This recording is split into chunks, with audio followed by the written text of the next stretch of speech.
absolutely believe that relationship is about giving and then not expecting anything. And you actually should pray that you really don't need anything, but you just need good human beings to be in your life.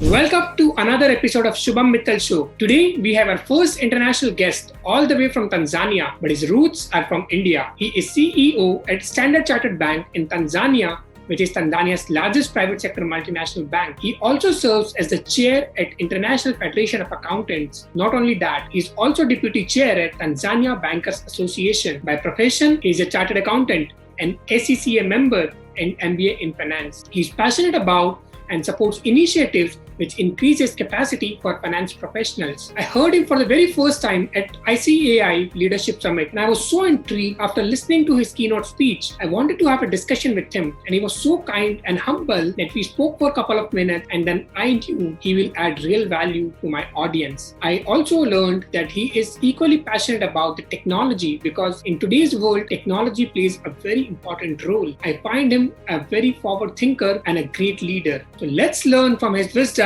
and let's welcome none other than CA Sanjay Rughani. So thank you so much, Sanjay, for being on our show. And I am sure that your wisdom and your advice will bring enlightenment for our entire CA fraternity. Thanks, I hope so. Yes. So Sanjay, my first question to you is, you started your journey as a manager in 1999, but today you are a CEO. Now, I am sure there may be so many people at the same level where you started, but today you are CEO. So what stood out for you and you became CEO of such a great bank? That's right. So, I only started in the bank in 99, but otherwise I started much before that. What made me a CEO? I think, every human being, an individual has a journey. And, journeys or destinations are created by personal, purpose, personal motivation. For me, it was all about what's my purpose in life.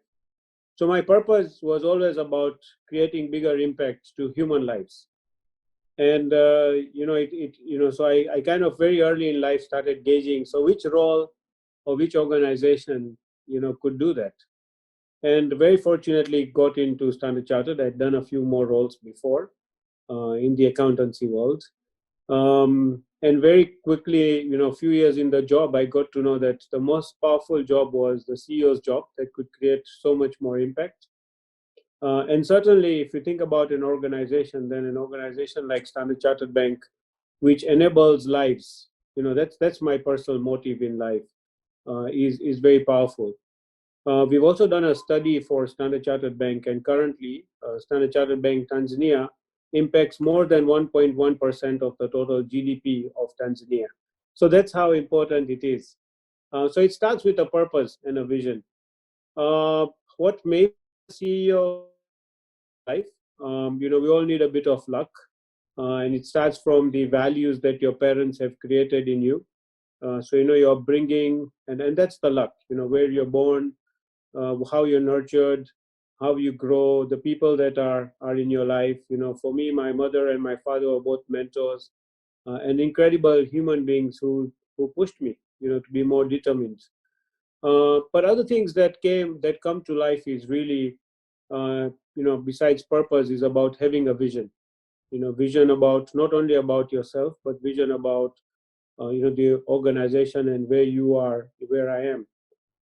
Very early in life, I learned that, if you want to be successful, you should not focus on your job or your role, but you should focus on the business. You need to know what game you are playing, so that you can be more relevant. Also, what worked for me is I'm very passionate about enabling, enabling the potential of the leaders that I have in the organization. So if you make every leader in your organization a winner, you're bound to win. It's a natural therapy. And I think in India, we are taught that the philosophy of karma is the more you give, the more you receive. So for me, it is about giving opportunities, to my leaders. That worked very well for me. I think one thing you noticed when I was in India is, it's also about networking, but networking for the right motive. Networking, many people think it's easy, and I know you like to network a lot, but networking is very hard because in networking you have to give and you have to take. The more important thing is, as you are indulging, what are you giving in the equation? It's not about knowing people, but networking purposefully is about really connecting and impacting each other. So that, I think, is very critical. And then, once you want to become a CEO, you need to have courage, a lot of courage, because there's going to be a lot of people who will doubt you. The CEO's job is only one job in the organization. So even to get here, there's going to be many people who want to do it. But it's about having the courage to meet your personal convictions. So it's about being positive, having a growth mindset, and I think we've spoken about this in the past. So all that has helped. And of course, I can't underplay that. The profession has really helped me. Being a chartered accountant makes a big difference. Your ability to understand, your ability to navigate the organization, your ability to measure impact. All these things are very critical in the role of the CEO. And finally, can't forget family. You need a lot of support to be a CEO, because the pressures are different. So I would say those are things that work for me. So many points you have highlighted to become a successful CEO like you. One thing which I really liked about having courage, having a vision, and having business skills. Alone having vision will not serve the purpose without having business knowledge. So both go hand in hand. Is that correct? Correct, correct. It's very critical. Like I said, it's not about doing the job, it's about understanding the business. And you can't understand the business without understanding the vision. In that way, you covered human element as well, which is about leadership. When you help other people to win, you automatically win. Correct. That's a very profound lesson. In short, you have explained so many lessons. So thank you for sharing that, Sanjay. Now coming In from my company, everybody calls me a CEO. In my old definition, it was chief executive officer. But in my world, I'm defined as a chief enabling officer, because all I do is enable lives. and that is when you have identified what is your vision, what is your purpose of life, which is bigger than you. And that's where you are able to impact so many lives in your organization and outside organization. I've seen your LinkedIn post. I'm seeing you are impacting not only in organization, but outside everywhere. And that, I believe, makes you a better leader. Well, we all try. We all have a different purpose. Yes. So how did you find out your purpose, Sanjay? Did you have some mentor in your life, or did you do something apart from your traditional education? So I was born in Africa, and if you had time, I tell everybody a story. When I was like 4 years old, I realized my dad used to spend time listening to BBC radio, and in that age, I used to be very curious. So I used to ask my dad, why are you listening to news which is not Tanzanian news? And a lot of to cut a long story short, I got to know that the world is much bigger than what we see. And purpose and vision starts from, so what is this big world that I don't see? And it's a lot much more about curiosity. But like I said, luck played, because luck for me was my family. So they really expanded my mindset, my thoughts. And my father was always nurturing my curiosity, and so was my mother. So it was a lot much more about, I was very curious that, why did the white rulers? I was very curious why my dad was listening to, BBC radio. Also, very early in life, we used to have many visitors who used to come from Canada, UK, including India. And when I saw the number of choices they had, I remember once my uncle brought, shampoos. He had 3 shampoos, and I'd never seen a shampoo. And we were talking to each other, and I said, so what is this? And he said, it's shampoo. And I did not even understand what it was at that time. But anyway, the point is that, I wanted to be in this world where choices were easy to make. I wanted a world that was more enabled. I wanted a world that was more real to many worlds. So I kind of, that's where it started. And it's about curiosity, it's about hunger. But like I said, when you talk about mentors, you start with the mentors at home. In the school, I had some teachers who, really nurtured me. In the society, I have always been able, I have a philosophy that I must always have three people in my life who constantly challenge me, who help me to think outside the box, who make me feel that I have not arrived, I have much more to do. And that started very early in life. I'm sure it's through my parents that I got that learning. And that's exciting. But it's also, like I said, purposeful networking has helped me to open my mind. So the purpose came from all those, concepts, or experiences that I faced in life. Okay. One thing And many I mentors, by the way. Sorry, I should say many mentors. I don't have one or two mentors. I think every individual is unique, every leader is unique. And I've always found one or two things to pick from the leaders that I really admire. And fortunately, I've been able to have many of those. wow. One thing which I learned from you is no matter where you come from, if you have a bigger vision, you can reach any level you want. And that That's I true. really put out for you that you did not believe what was the past, you focused on the future and you invested in yourself. You have had your mentors who helped you to achieve at this heights. That's correct. That's correct. You can only grow if you want to grow, and everything else enables you. So, Sanjay, as a CEO, you must be taking several business decisions and you must be coming across many chartered accountants or similar people. What do you expect in a chartered accountant when they come to you for a business?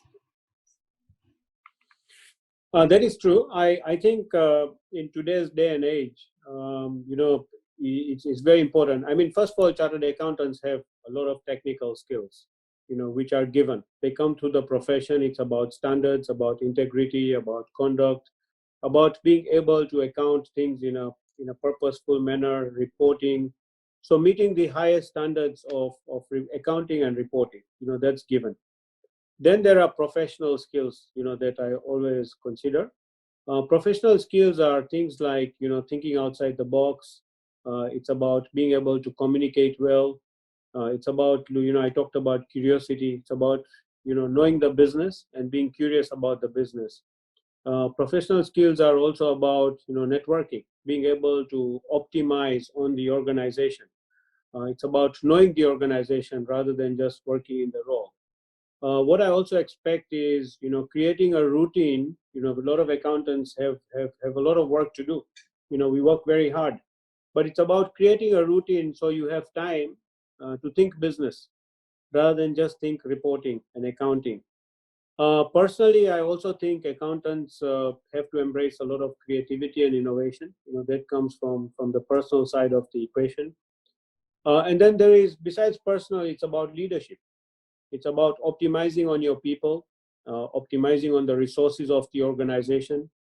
It's being able to tell the story of your business, not just the story of, not just giving a perspective from the past, because a lot of accountants, we spend time talking about, what happened. But it's about being able to communicate what will happen, what's the vision, how do our reports talk to, our strategy. But in today's day and age, is also about being able to support the organization from a leadership perspective to nurture the whole sustainability concept, which is where we as an organization are not just profit driven, but also purpose driven. The impact we create in society, the impact we create in community, the impact we create in driving the nation and purpose. So I think chartered accountants, as you mature in along different roles and in your personal leadership career, my expectation is, those are the things that chartered accountants should do more. I think it's a very exciting, career. Chartered accountants are, it's one of the safest career. Once you become a chartered accountant, we'll always need accountants in this world. But it's also about becoming a much more broader individual and leader. That's very true. And one thing, if I could summarize your entire discussion, I would say a chartered accountant who is focusing more on business and how that business can grow, then probably you will prefer that chartered accountant rather than a chartered accountant who is just doing some compliance or law related work. Is that Correct, correct. Needs to be service oriented, needs to understand what the stakeholders are expecting, what they want, and need to absolutely contributing to driving business and prosperity. okay? And Sanjay, how do you see seeing this global trend? Everything is changing, new automation is coming in the world during this COVID-19. How do you think chartered accountants need to adapt to certain things which probably is missing or maybe in the development stage? Well, I think COVID-19 has been an incredible challenge and an incredible opportunity. There are many things in life that we always thought were going to be impossible have been made possible. For chartered accountants, I think this is a great opportunity to think because we have one track mind, with our left brain, which works. Sometimes we have our models are very stubborn, as I call them sometimes. But I think this period has taught us that nothing is predictable. The whole world has changed, so you have to change, which is great. You've talked about, your question is so much more broad, is beyond technology. So let's think about technology. First of all, if I'm talking about banking sector, just in the last 3 months, if I have to just, I think overall we have started embracing technology and really expanding the utilization of technology by over 600%. Now think about accountants, how do we also make sure that we align to the business and the organization? I think we all know that the future to come is going to be plenty fast, plenty change oriented, plenty technology, plenty questions about being future fit, but it's also going to be plenty insecurity. It's also going to be plenty risks because we're going to go through a turbulent times. But it's also going to demand more trust, and this is where our function is, or our profession is very critical. So if I had to think about just technology, and I made some notes, at the moment we're thinking about speed, agility, safety, a lot much more about service provision, enabling and empowering your clients and your stakeholders. It's also about efficiency. We're talking about organizational efficiency. We're all focused on cost at the moment. How do we reduce cost? And cost can be better managed through efficiency. It's also about problem solving. We have so many new numbers and new, equations in life. How do we quickly translate them into real business? So it's also about being more productive. Because the demands are much more. Suddenly you have to do new simulations, you have to do risk analysis in a different way. So I guess that what focus and what matters and is important to focus is really chartered accountants need to become bigger enablers. They need to make sure they take stock of what the real equation is and communicate with a purpose of what problems need to be solved, what matters need better attention, and what services can be extended. And so you need to be much more driven by a proactive model. It's also about using artificial intelligence to become more rich in your outcomes. At the moment, if you had to take, as at 2019, in reality, if you look at the accountancy profession, we only use 0.5% of the total data that is created. I think it's 21 zettabytes, etc. So we can become more smarter in using data. And I think this is a good time for us to reflect and say we need to be more flexible. Whether it's in our mindset, in our approach, about how we engage, how we communicate. So in a digital age, in a fast-moving age, these are very critical matters. And I know we also touched the whole point about driving the whole concept of purpose or sustainability. I think accountants are best suited to relate the organization in a way where you look at numbers that actually speak to how we are purpose driven, whether it's to do with what we're doing for society, for climate, for diversity and inclusion, for real impact into lives, etc., etc. So those are things that I would come to my attention. Wow, so many nuggets you mentioned. So if we have to summarize, Sanjay, how would you, if we have to divide in percentage, the technical knowledge of a chartered accountant related to, let's say, tax filing, auditing, finance, and on the other side, it's about business knowledge, their emotional intelligence, about their business solving approach. What percentage would you give to business knowledge as compared to technical knowledge? So the reality is, and you are sharp and you've done a lot of research yourself. If you look at the future of jobs, which was done by the World Economic Forum, it says by 2023, about 58% plus of the work will become, driven by technology. So I think that, any accountant who's spending 50% of the time doing his accountancy work through technology is succeeding, and spending the rest of the time really looking at business, real issues, problem solving, connecting the dots, advisory, making sure that you are optimizing on the resources of the organization, impacting your staff, influencing. The new age accountant, is not about just adopting standards, but it's about looking at the standards and saying what doesn't work in our space, and also challenging that. So it's about advocacy, it's about thought leadership. So I would say a 50-50 model works for now, but with time, more and more will be done by technology, because there's going to be a throughput, all the way from our vendors, from source. You will get much more automated accounts, but a 50-50 model sounds good for now. Okay, so thank you for enlightening on that part, Sanjay. One more thing related to this, when it comes to connecting with people and bringing more business, what do you think when people connect with you over LinkedIn or maybe any other social media, how you want to approach you so that you take a little minute to respond to them? Because I know you have a very busy schedule, but what a person has to do to gain your attraction, to gain your attention, so that they can have a word with you. Wow, that's very interesting. I can tell you, I'm not a very good. I have so much that I'm involved in, and even today I will have about 500 requests, if not more, to connect with me.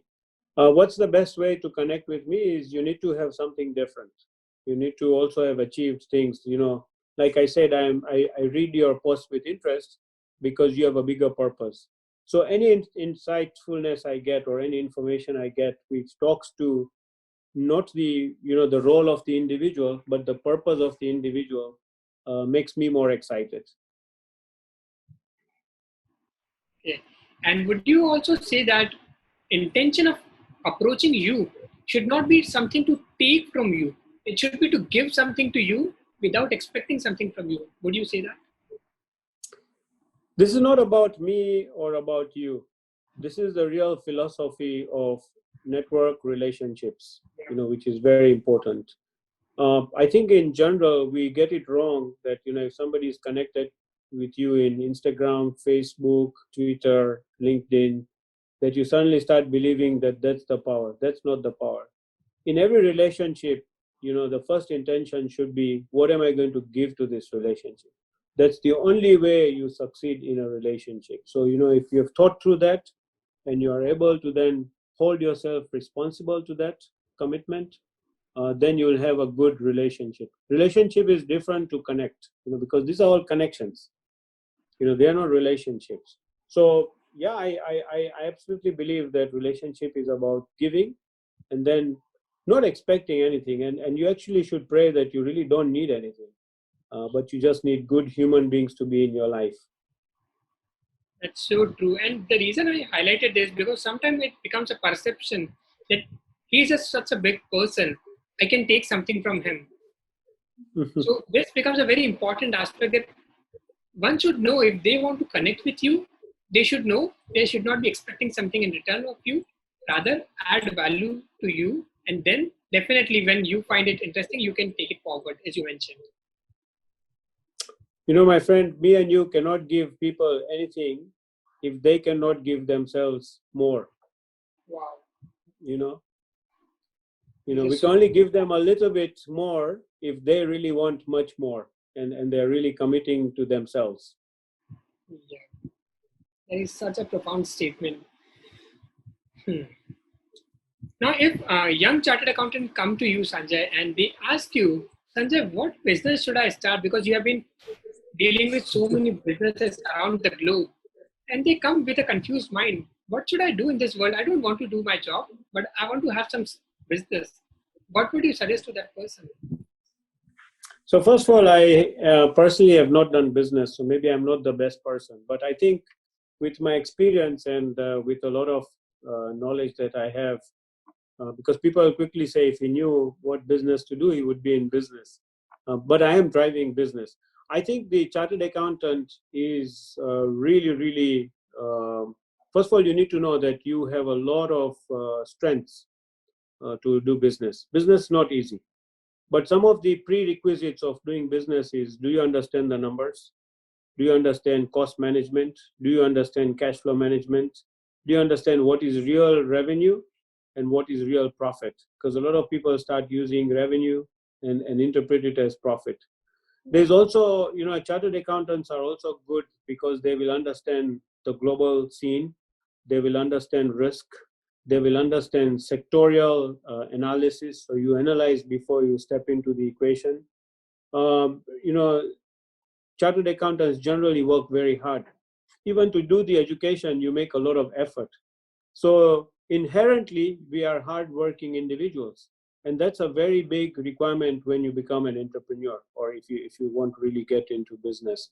Chartered accountants are ethical. They're trusted. So when you say you have a business and you're a chartered accountant, just generally your customers and your stakeholders will trust you a little bit more. Much more. I also think that chartered accountants are governed by principles, which is very critical. So good governance is part of the equation, and that's very critical.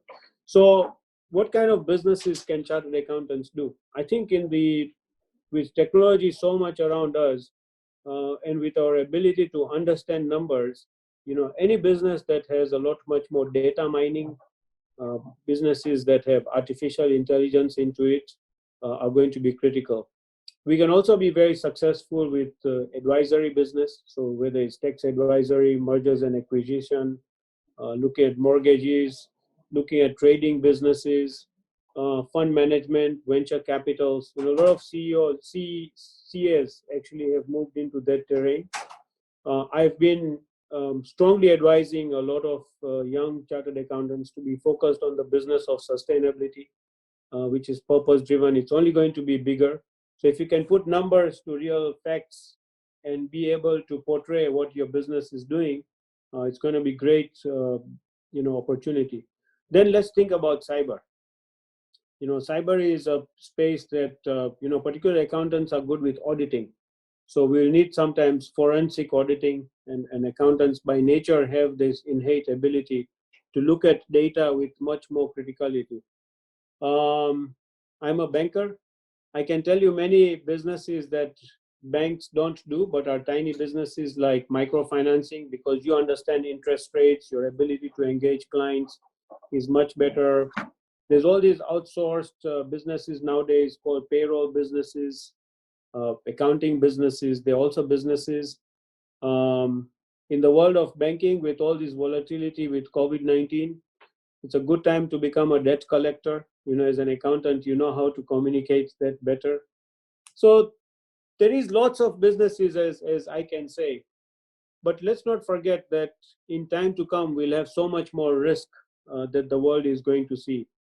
And accountants by nature, we've learned to recognize risk, because that's what we have been educated with. So a lot much more business in the risk management space is going to be critical, including things like liquidity management are going to be critical, market risk analysis. So those are the businesses I would recommend to chartered accountants. Wow. So if you are a young chartered accountant, you have got so many advices from one of the top leaders in our CA fraternity. So definitely you can leverage on this advice and apply in your life. Sanjay, you mentioned in one of your interview that you are a positive person because your blood group is B positive. But I'm sure you must have had so many situations in life wherein you have faced some challenges, from maybe personal challenges, maybe professional challenges.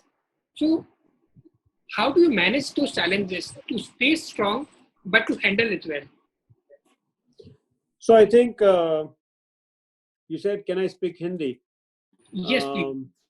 So sometimes we say what मुश्किलें इतनी आई जिंदगी में कि जिंदगी आसान हो गई. you know, which is very critical. That when you're born in a country where you are in a developing world, where you've only seen challenges as you started growing, then the more challenges you have faced, adversities that you faced, with time, life becomes more simple because challenges are part of the equation. But if you're born in a space where there are no challenges, then your mind cannot even consume challenges. But I think generally, you're very right. My mind, including now in my role as a CEO, I think if you don't, my father taught me something in life. He said, number one is always take risks. When you take risks, two things happen. And he asked me, what would be those two things? And I would quickly say, you win or you fail. And my father said, no. Actually, when you take risks, you do new things, you either win or you learn. And you learn what not to do again, which is very important. So, challenges, are also about opportunities. If you think about my role as a CEO, every day there are challenges, there are things that we can get wrong, but about managing them. So how do you manage them? I can give you a few important tips. Number one is you need to be determined that you want to sort the problem. And in my role, it's not an option. Ultimately the buck stops at me. So you have to sort the problem and be more successful. In the current day, you also need to be honest with yourself. First of all, you need to recognize that you have actually failed or you've seen a challenge. When a challenge comes, don't be in denial. It's very critical that you accept the challenge and then do something about it. So, it's also about holding yourself to higher moral values, because when you accept it, you have so many stakeholders. You have staff at my level, you have stakeholders, you have government.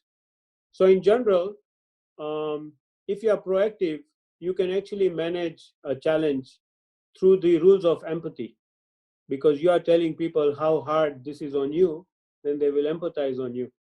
Otherwise they will have the right to speculate on you don't even care, including clients. Sometimes my system can go off in another organization that I am part of. But if you say this is very painful to me, what will everybody else tell you?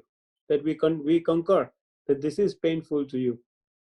I also think that sometimes the challenge comes from your teams, people who you have empowered.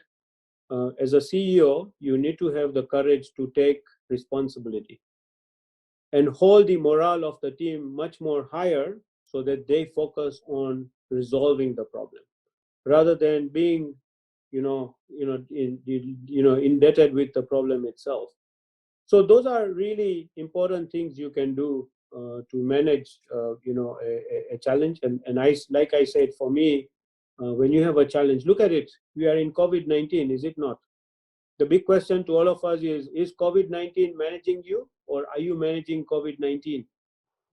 That's the big difference between a challenge and an opportunity. I think for us, it's been transformative.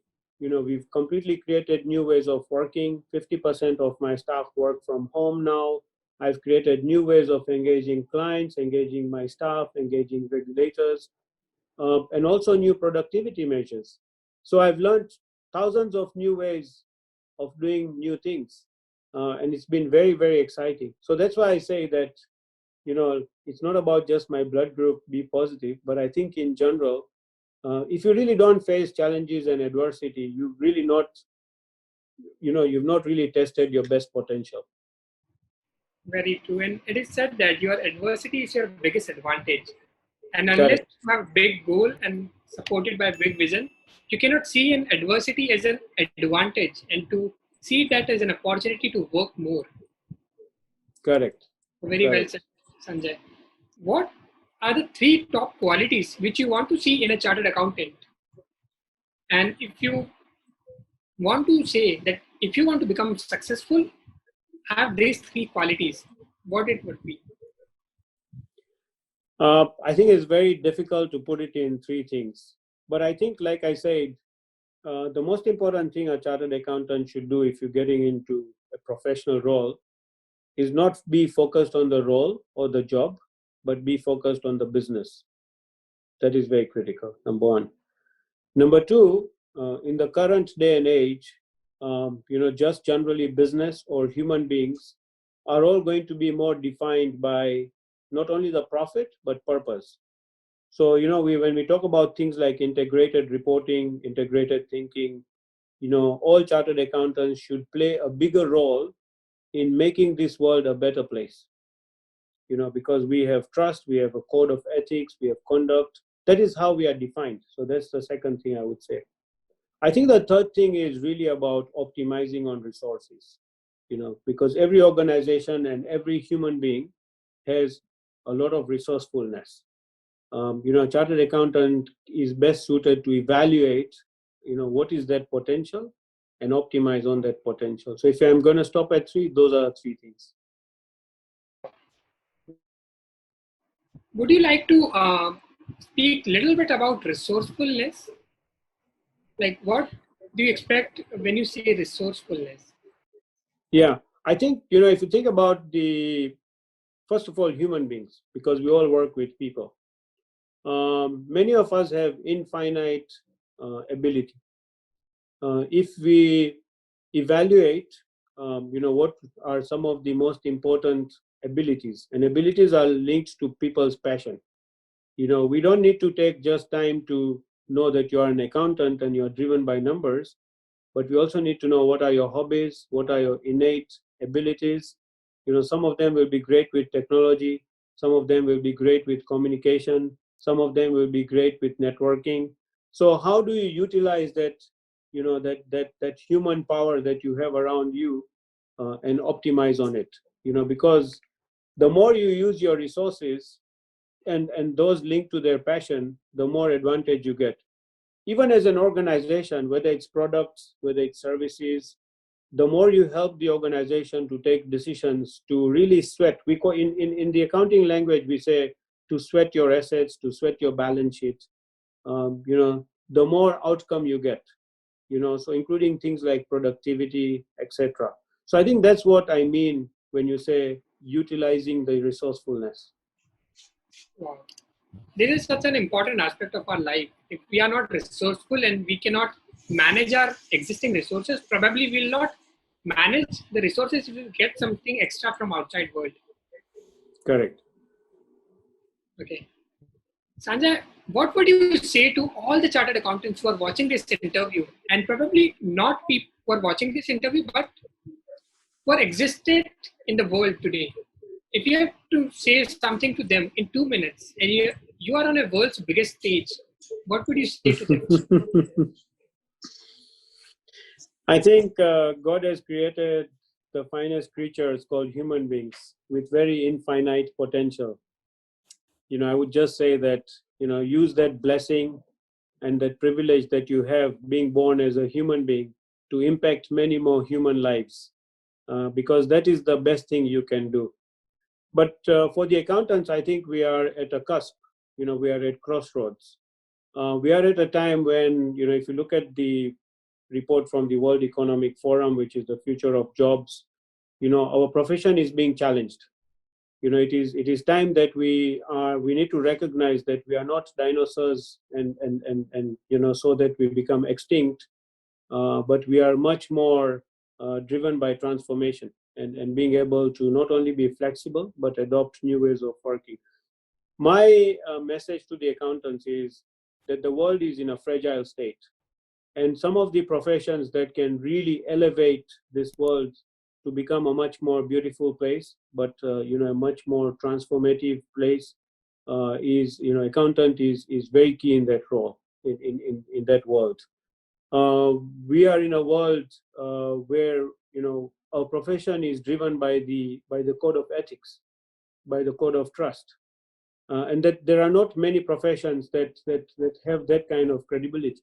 So let's use that power that we have and bring more trust into this equation, and make sure that there is more opportunity to network, to harness the potential of humanity in general. I also think as accountants, um, I the other thing that I find very interesting about the accounting profession is that an accounting profession is become a much more enabling profession. If you see it, almost everything that you do in this world will require accounting. So we have, like I said, natural strengths. We, like I said, trust, we understand numbers. So how do you utilize that to become much more impact drivers, in terms of whether it's sustainability or humanity? So in 2 minutes, I would say, if you're an accountant, you're in the best profession. Make the most out of it. And if you're a human being, your life is meant to be useful, and it can only be useful if you are creating impact to other lives. Thank you so much, Sanjay, for sharing that. I am sure it will be a valuable session for all the chartered accountants and CA students who are watching this. Now, it's just my personal question that we met only for some time during ICAI Awards this year.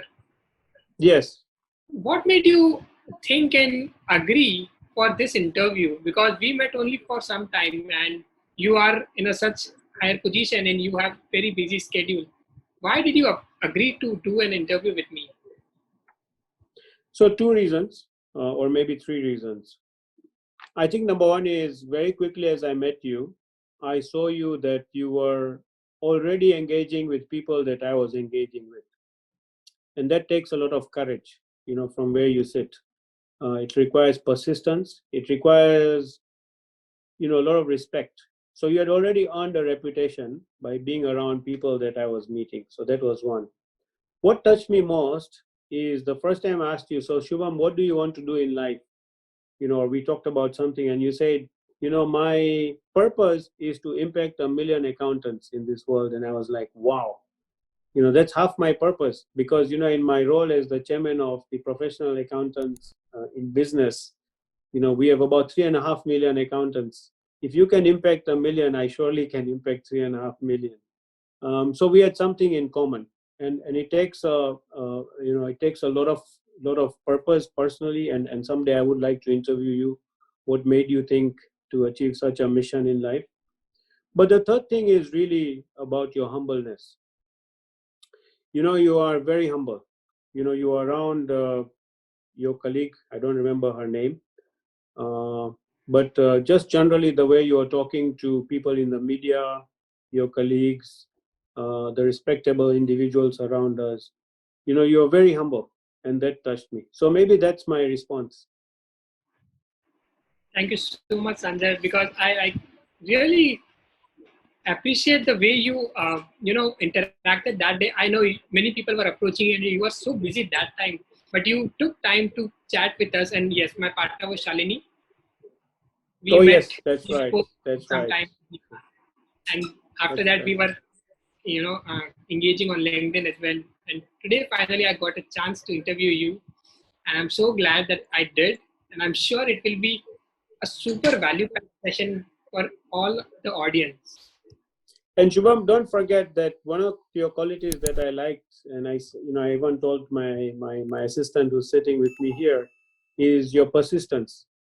I'm very busy, but you have consistently knocked my door to say, I need this time.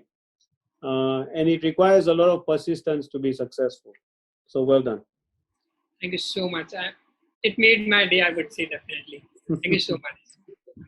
Thanks. Thank you so much episode देखने के लिए। सबसे पहली चीज मैं आपको welcome करना चाहूंगा अगर आप पहली बार ये चैनल या एपिसोड देख रहे हैं तो। सेकंड चीज आपको बताना चाहता हूं कि why I record this episodes. सबसे बड़ा रीजन है कि जब मैं भी अपने इनिशियल पीरियड में था करियर के, nobody was there to guide me, to show me the path. And जब मैं अपने मेंटोर्स से मिला और मैंने और सक्सेसफुल लोग देखे, मैंने सोचा कि ना कि उनकी विजडम को अपने तक रखा जाए, बट आपके साथ भी शेयर किया जाए। एंड इसी मकसद के साथ मैंने वो रिकॉर्ड करना चालू किया एंड पब्लिश करना चालू किया। अभी तक मैंने काफी सारे एपिसोड कर चुका हूँ, आगे भी बहुत सारे एपिसोड आने वाले हैं। सो मेक श्योर अगर आपको ये एपिसोड पसंद आया तो आप दूसरे एपिसोड भी देखें, उनसे कुछ सीखें and definitely do share with us. अगर आपको उससे कोई भी चेंज अपने करियर में या लाइफ में मिलता है तो will be more than happy to know that. And remember, you are born to thrive and it's your responsibility to do anything and everything to make it happen, and I'm here to help you. I'm on a mission to enable 1 lakh professionals to build a thriving career. Thank you.